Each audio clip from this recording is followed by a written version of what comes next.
This is It Was a Thing on TV. Spoiler number one is Dr. Lee Franz. It stinks.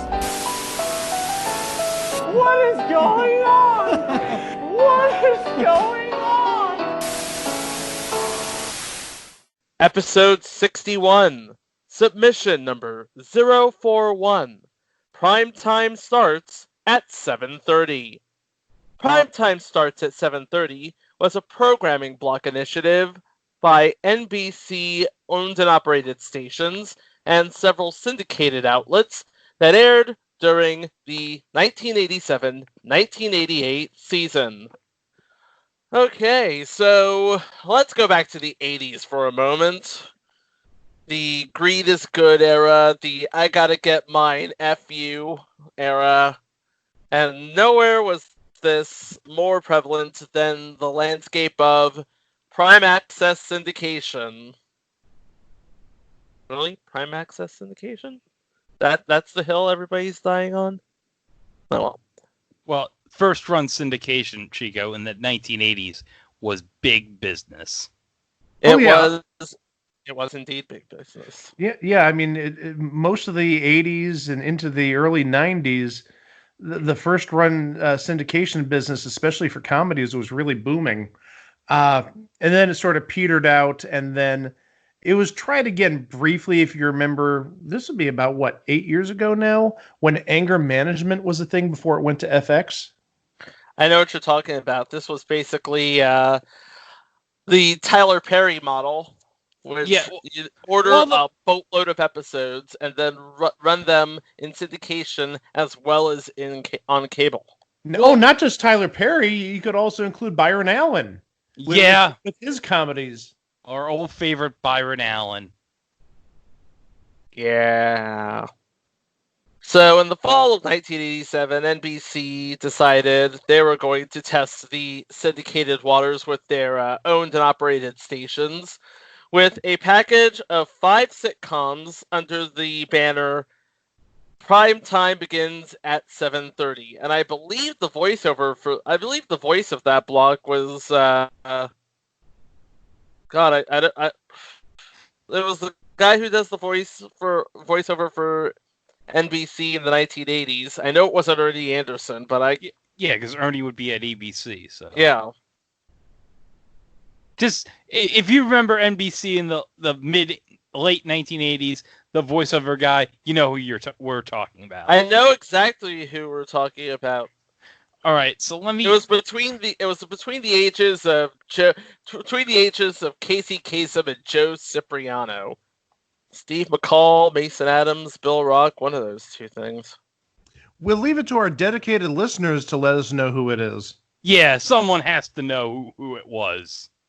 Okay, I'm guessing it was Steve McCall because he's billed as the voice of NBC's must-see TV. So, if I'm wrong, you can just email us here at the station.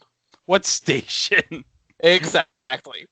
Okay, so again, hopefully you get to find a commercial for this because it was really an interesting sort of cross-promotion between NBC and the affiliates. And it would have worked. Well, we'll get to why it didn't work in a moment, but here's what was on the block.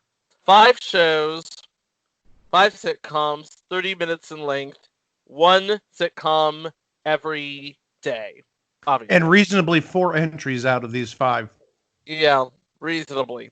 The first was on Monday. You had future installment Marblehead Manor, which featured the husband and wife heirs to a corn oil fortune and their eccentric staff. And I think Greg has something to say about that. Oh, I know Greg has something to say about that. I watched the intro, and I was amazed at 2 people who were on this show. Phil Morris and Michael Richards. Roughly about, 7 or 8 years before they would act again together as Kramer and Jackie Giles on Seinfeld. It's crazy, man. Yeah, 7 years. It was 94, I think. Yeah, because obviously Jackie Childs was inspired by Johnny Cochran. So Tuesdays was, Greg, say it with me.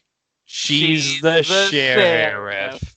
A comeback vehicle for Suzanne Summers, who was suddenly appointed to sheriff after A, her husband dies, and B, the commissioner of Lakes County, Nevada, which by the way does not exist but is somewhere near Lake Tahoe, appoints her to the office held by her late husband.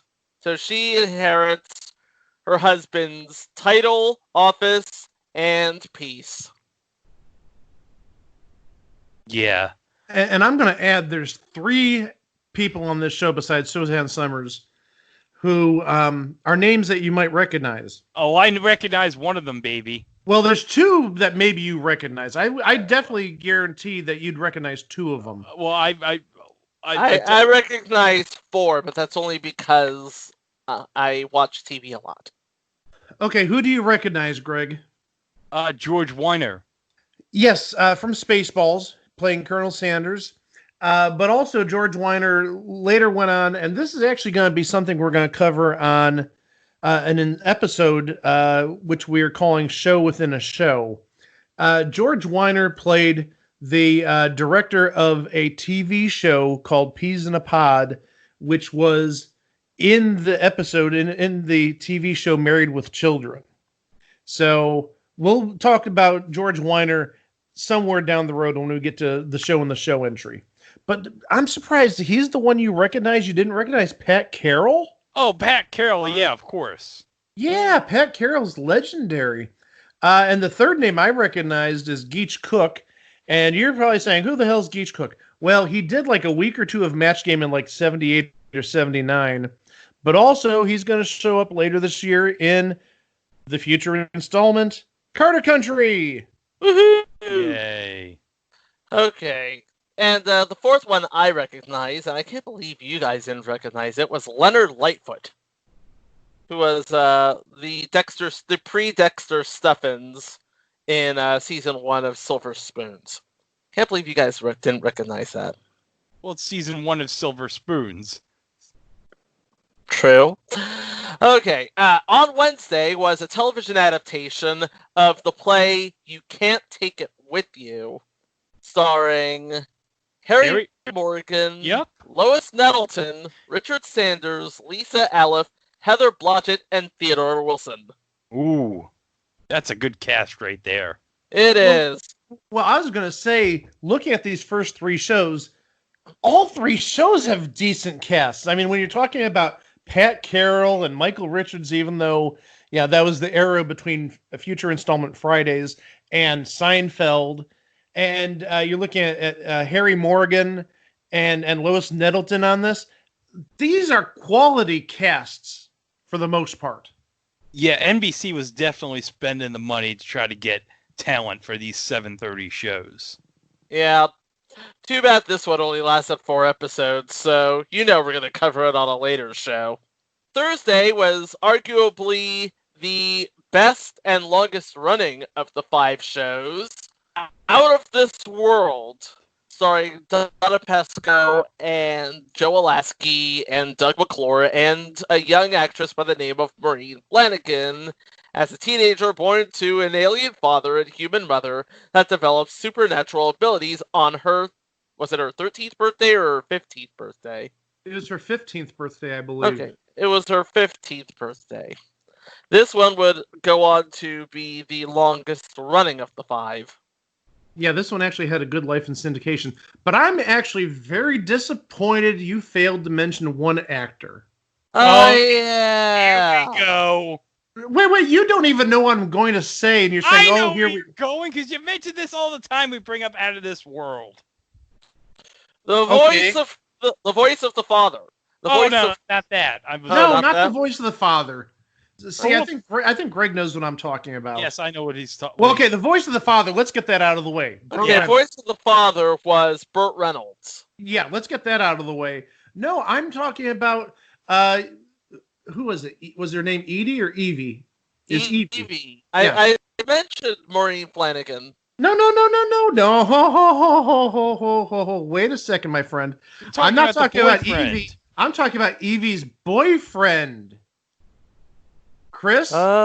Steve Burton. He's Yeah, so Steve, dreamy. yeah, Steve Burton, who has been on General Hospital now for, gosh, probably close to 30 years.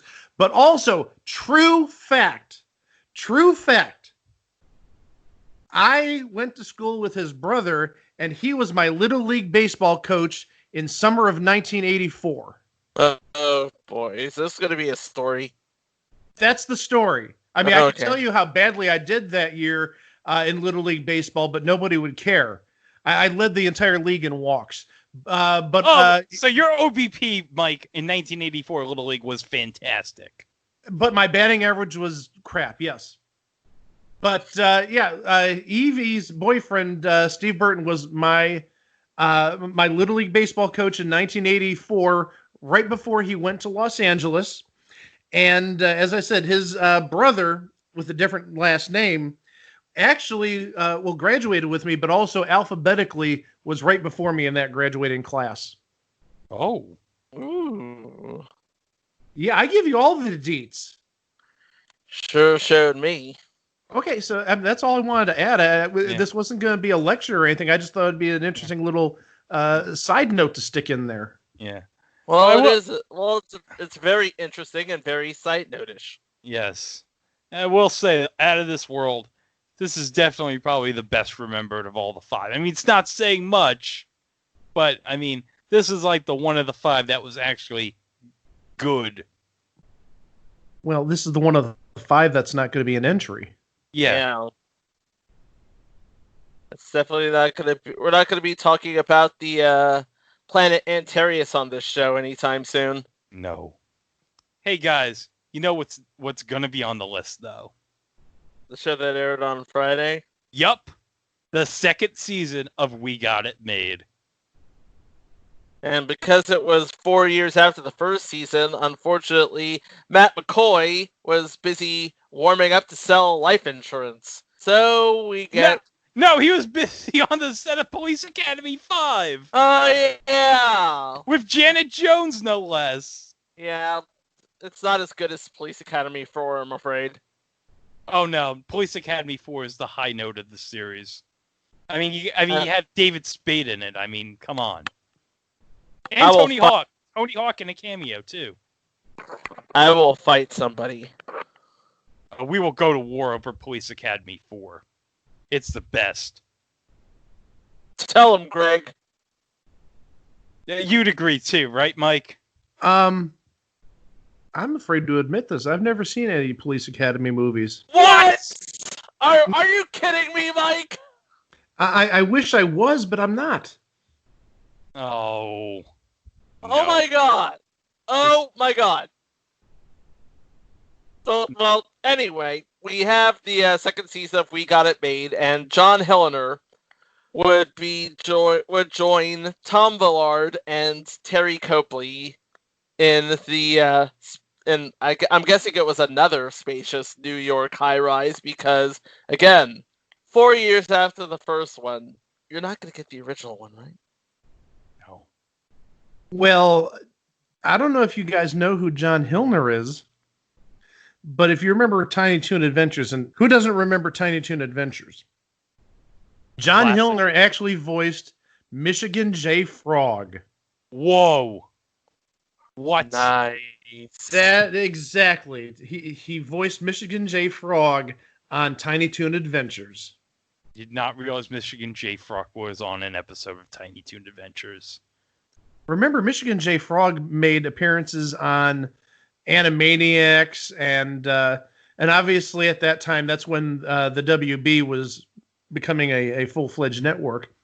So, but yeah, I know that there's it looks like he was on 2 episodes, but I remember at least one Tiny Toon Adventures episode where Michigan J. Frog, was it came to life and was speaking, and I think sort of scared either a little child or some adult at the house because they thought he was just a pet, and now he starts singing, "Hello, my baby, hello, my darling, He does all that stuff. Yes, he had to at least be singing the Michigan rag. Had Yeah. to. Everybody loves the Michigan rag. I'm sure he did that too. Yeah. So there you have it. That was the lineup, and what could we say except it probably would have worked, but there was just one thing getting in its way. Actually, it's more like three things getting in its way. You know how nowadays we have the big three syndicated game shows, Wheel, Jeopardy, and Family Feud, all in Prime Access? Yes. We don't actually get Family Feud and Prime Access here, but that's another argument for another day. Yeah. Well, in the 1980s, they had their own version of the big three: Wheel of Fortune, Jeopardy, and some show produced by Orion, created by Merrill Heater and Bob Quigley, called The New Hollywood Squares. Oh, I'd fight you on that one. I think another show that was even bigger than Hollywood Squares at the time, because you got to remember, Hollywood Squares was canceled a season later, 89. Well, two seasons later. It was 2 seasons later. It was 90? No, 89. 89. That's what I said 89. This is 87. No. Oh, my bad. We're talking about Primetime begins at 7:30. It's 80. Oh, yeah. Okay. I don't. 89 would be 89 would be a season later. Yes. Okay. Okay. Well, I know where Mike is going with this. Math, people, please. Okay, so as I was saying, I actually think there would be a bigger show than Hollywood Squares that would be airing in that time slot. Plus, also Hollywood Squares here aired at I want to say 5:30. The show I'm thinking of is Entertainment Tonight. Oh yes. Oh yeah. Barry Hart, John Tesh. Come on, what more needs to be said right there? Exactly. So you had those shows getting in the way of Primetime starting at 7:30, and as a result, Marblehead Manor, We Got It Made, and You Can't Take It With You were canceled after the seasons ended. With She's the Sheriff lasted for another year afterwards in weekend syndication, and Out of This World would go on, like we said, to last another 3 seasons. Again, mostly on weekends. I remember growing up in Central California, we would actually get the feeds from KTLA in Central California. They ended up airing all of Out of This World, with a block of The Munsters Today and My Secret Identity. We don't have My Secret Identity on the list, I don't think. I know we have the new Munsters, or the Munsters Today, but I don't think My Secret Identity is on there. I don't even know. I don't. Lasted 3 good years. How could it possibly be on there unless I were to, I don't know, put it on the list right now? I don't, guys. I don't know what My Secret Identity is. Derek McGrath as a crackpot inventor that invents a machine that gives Jerry O'Connell superpowers. Oh, of course. Of course this would involve Jerry O'Connell. Of course. Darn kids. But it's a similar situation as to what aired here in Cleveland. If I remember correctly, it aired Saturday afternoons, I want to say probably in the 5 o'clock range or 6 o'clock range. And it aired with other shows like Mama's Family, which would have been wrapping up right about that time in 89, 90-ish. And it didn't air with Munsters Today or What a Country. Oh, another entry, What a Country. But syndication back 30 years ago, the weekends were just loaded with first-run comedies. And then, and that even goes back a good number of years before then, because you had shows like What's Happening Now. Yeah. And that had a good 3-year run. Well, guys, do you know what show premiered in first-run syndication in 1987? That would be the big monster hit in first-run syndication for the next couple of years after that. Ooh, me. I got an idea too, but I'll let Chico answer. Me, pick me. Chico. Star Trek: The Next Generation. Yes. Oh, you see, I wasn't going to answer that. I was going to say Harry and the Hendersons. You shut your mouth, Mike Klaus. Whoops. Also, I was going to say Honey, I Shrunk the Kids, but that wouldn't be 87. That I think is closer to 88 or 89. Well, the movie would have been 89. Right. But yeah, then it went to TV sometime thereafter. But still, my answers weren't as good as the correct answer. No. Yeah. Well, I can say from my experience, even though I was 3 years old at the time that this aired, I can say, at least from New York, because I'm trying to think. At the time, I know Entertainment Tonight, which was on Channel 7 pre-87, moved to Channel 9 here, which was WWOR sometime around 87. And then because Entertainment Tonight used to air at like 7:30, because Jeopardy had in 86 moved from 4 o'clock on Channel 7 to 7 o'clock at Channel 7, which remains to this day because the Oprah Winfrey Show obviously premiered at 4 o'clock. There was a spot that was open at 7:30, and you can probably guess what replaced Entertainment Tonight on Channel 7 at 7:30. That would be Wheel of Fortune. Yes, because Wheel of Fortune originally in syndication in New York aired on WCBS Channel 2. And it's basically remained the same at 7 o'clock for the last, about 32, 33 years. Jeopardy at 7, Wheel of Fortune at 7:30. We looked at the block, and we know it failed, and we could get into why. But I found an interesting article from the archives of the Washington Post here. Oh, I see it right here. At NBC, Slime Time starts at 7:30. Yeah. No, Tom Shales. That's not for like another year. But yeah, apparently it gives us some numbers here. It was produced. Each of those sitcoms were produced for $300,000 to $350,000 per episode, which is about $100,000 less than the standard tape network sitcom. But according to this article, that's not the problem. The problem is that all 5 shows tend to be underdeveloped and overacted. Performers chew the sceneries to tatters, then threaten to nibble on the wardrobe. Which is a fair assessment for, I would say, 4 of the 5 shows. I'm sorry, I know I'm a little biased because of the Steve Burton connection, but I mean, there's a reason Out of This World lasted 4 seasons. A, it was really cheap to produce, and B, C-A. It was a good show. I mean, it wasn't as corny as She's the Sheriff or Marblehead Manor or We've Got It Made. I mean, it was a decent show. Ah, okay. I liked it. I mean, again, keeping my bias out of it, it was one of the shows that I watched quite a bit when I was growing up in the late 80s / early 90s. And again, not because of the Steve Burton connection.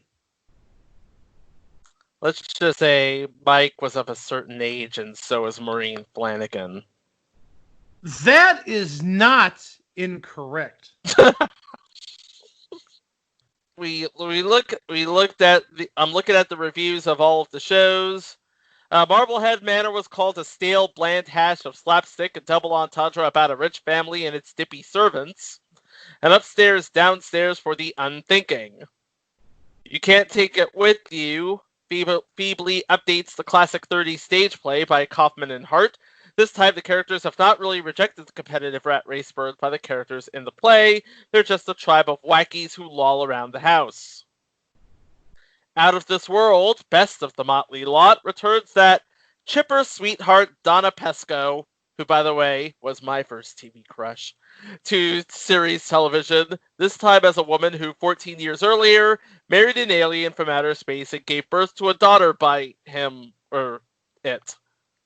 You're not wrong about Donna Pescow. Oh my gosh, she was so adorable. And she probably still is, but yeah, she was a darling back on on Out of This World back in '87. I gotta say something, guys. I find it incredible Donna Pascal and Burt Reynolds could produce a kid as beautiful as Evie was on that show. That's Indeed. very impressive. Hey, aliens can do anything.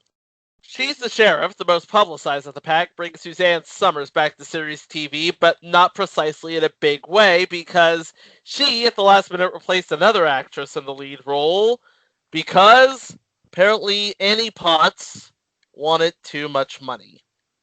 Annie Potts, really? That was not the name I was expecting. Well, the pilot dates back to 1982, so.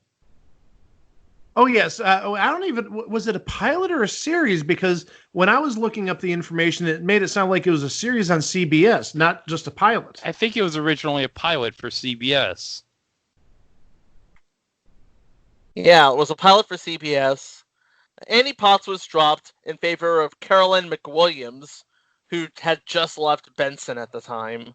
That show was not picked up to series. She's the Sheriff was to star Priscilla Barnes. Wow. Now, oh my gosh. You can't write that. You can't make this shit up, ladies and gentlemen. Wow. And now you know. And knowing is blah, blah, blah, blah. And on Fridays, the reviews of We've Got It Made, it basically said... Oh, sorry. I keep saying We've Got It Made, but that's grammatically correct. However, that's not the title of the show. It's We Got It Made. And all it says was, one of the worst sitcoms in modern history. Oh, but just read what Tom Shales has to say about America's Ass from 1983. I've got it right here. Villard, a cross between Tom Hanks and Gail Storm, mugs, leaps, grimaces, squawks, and drools his way through the lowbrow hijinks. He may win this year's competition for television's most consistently irritating imbecile. Scientists should begin at work at once on a vaccine to prevent him. Oh, come on, Tom Shales. No, that's well deserved. That describes Tom Villard to a T. There's a reason why we call him America's Ass. But that's another show for another day. Yeah, with all due respect to Chris Evans. And by that, we mean no respect to Chris Evans. Oh, come on, Mike. Hey, Chris Evans was in Snowpiercer. The movie or the upcoming TV show? No, the movie. Oh, okay. Because there's another... Anyway. There is a TV show about Snowpiercer. And by the way, there's something I found out about Snowpiercer, but I'm not going to share it on this. I'm going to wait for a future episode. So there you go. A short-lived, do we even want to call it a well-intentioned enterprise? No. If it was more well-intentioned, they probably would have either had better shows or spent more money on it, because you said it was about $300,000 to $350,000 an episode, which is about $100,000 less than other half-hour comedies. So, I mean, that's 25% less budget. So, that might mean not as good writers, or again, the actors, the names they got were great for these shows. But also, as we mentioned earlier, the competition against Jeopardy and Wheel of Fortune and Entertainment Tonight, and the different offerings you had in that 7:30 time slot, depending on your city and their budget for that time slot, just absolutely mutilated it. Yep. I remember when this was airing on one channel here in North Carolina. It was airing Wheel of Fortune and Jeopardy. On another channel, it was airing Entertainment Tonight.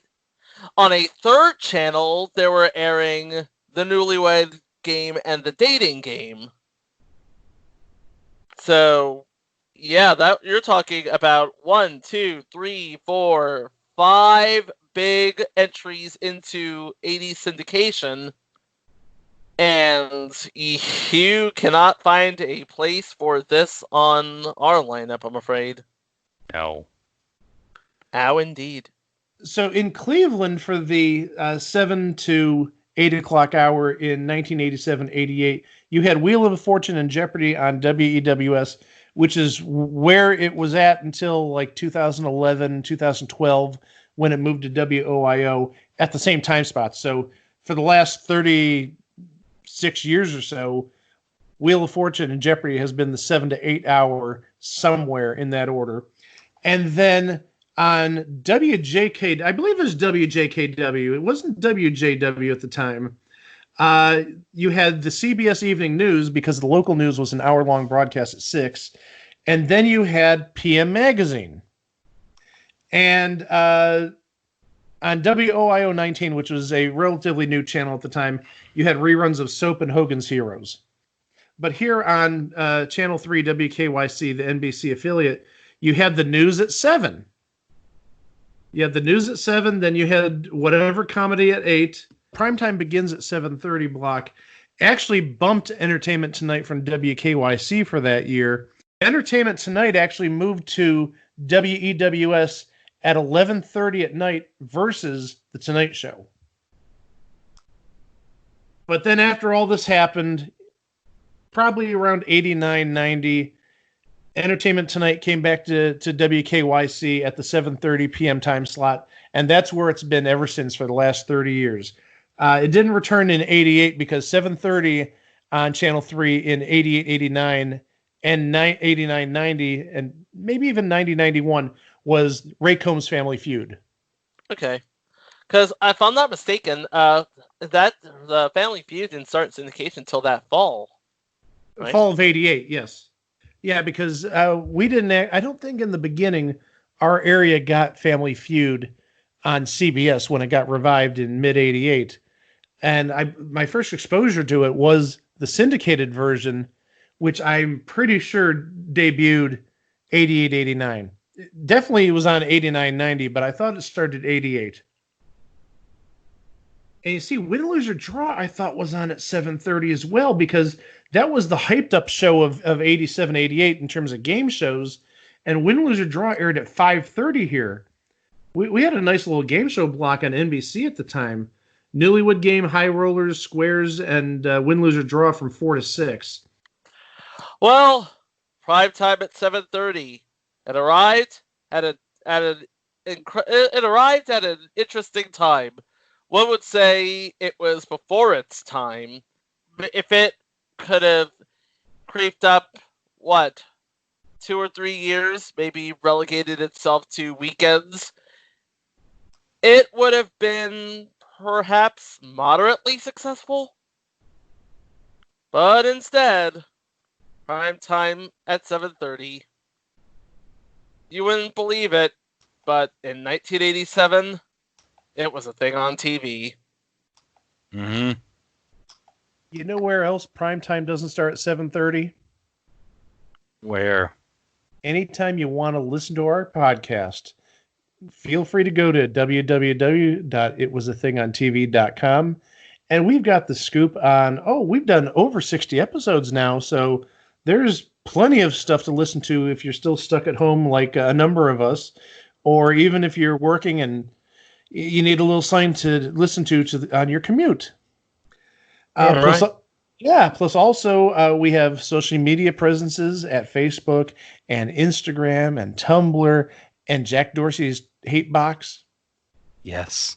And the Jack Dorsey's Hate Box, we've posted quite a bit there the last number of days. Yes, we have. It's including a teaser about what's coming up next. Mm-hmm. Yes.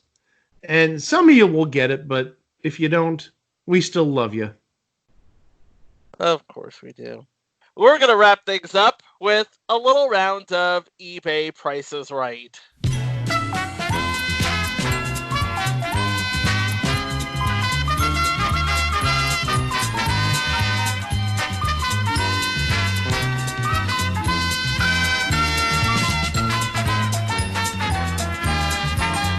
We're not going to talk about this show on a future installment. We might as well, get some mileage out of it. Okay, Mike, Greg, you are bidding on an out-of-this-world script. Oh? Written by April Kelly. The episode is Good Night, Sweetheart, Good Night. Or as it would later be called, Till Then. It is an authentic script from Bob Booker Productions of Universal City, California. And it is dated 1987. Okay. Is it autographed in any way, or It is not autographed in any way. Oh, dang. Okay. I was All right. hoping like it would have like Joe Lasky's autograph on it or something. I wish. And Joe Lasky's not with us anymore. Yeah, I know. Yeah. Sad. Very sad. But hey, he was in Space Jam. He was indeed in Space Jam. Just to tie it in with The Last Dance. And future entry Couch Potatoes. Ah. Okay, what are my bids? I will go with $86.48. Mike? $1, Bob. Okay, the actual buy it now price for this script of Out of This World from 1987 is $200. Yeah! What? It's not signed, but it is going for $200. I don't get it myself, but whatever. Those are the same people that are paying $9,500 for those hand puppets of Wilkins and Wonkins. Hey, I'll tell you what. It's no glossy press photo of Mr. Smith, Bobo, and Leonard Fry. I'll tell you that much. Oh, jeez. Oh, boy. I know he was going to go there. Oh, either that or the picture of Simon McCorkindale with the Falcon. And with that disappointment, we'd just like to remind you, like and subscribe, and sharing is caring. And we'll be back later. I'm sorry, I can't get over Greg doing that. And we'll be back later this week with another episode of It Was a Thing on TV. We put a little teaser on our Twitter. Maybe it'll give away too much information. Maybe it won't, but we'll leave it to you to determine whether it's enough information. And for now, hey, Greg, do Simon McCorkindale screeching. Row! Thank you. Home, come on home to NBC. Hey, check it out, we got a fresh idea. Talking comedy to make the whole house cheer. The time's the key, you're hearing it right. Primetime moves 7:30 at night. Primetime moves, the more game's so rough. We're gonna make you laugh, we're gonna bust your gut. So you know where you want to be. Watching Primetime early on NBC.